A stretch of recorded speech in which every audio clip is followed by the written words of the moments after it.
আরে ইয়ার এই অনুপ এখানে কি করতেছে? যিনি এটাই হচ্ছে আমাদের কোম্পানির সিইও। কি এটাই কোম্পানির সিইও? আমাদের কোম্পানির সিইও তো অনেক ভালো একটা ছেলে।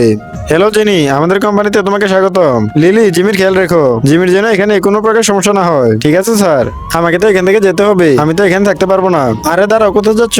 বসে যাও এখানে। তুমি তো আজকে জব শুরু করেছো, আজকে চাকরি ছেড়ে দিচ্ছ নাকি? আমি তোমাকে বলে দিচ্ছি, আমাদের কোম্পানিতে তো বেতনও বেশি, আর এরকম কোম্পানিতে তো সবাই কাজ পায় না। ঠিক আছে, তাহলে আমি এই চাকরি ছাড়বো না।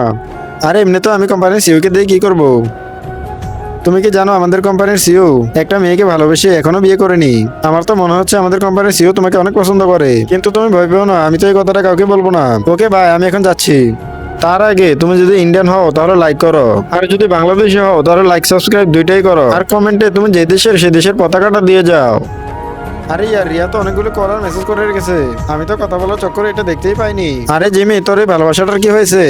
আরে রিয়া, অনুপ তো চাচ্ছে আমি ওকে আবারও ভালোবাসি, আর ওর বাচ্চার মা হই আমি। আরে জিমি, অনুপ তো ঠিকই বলেছে।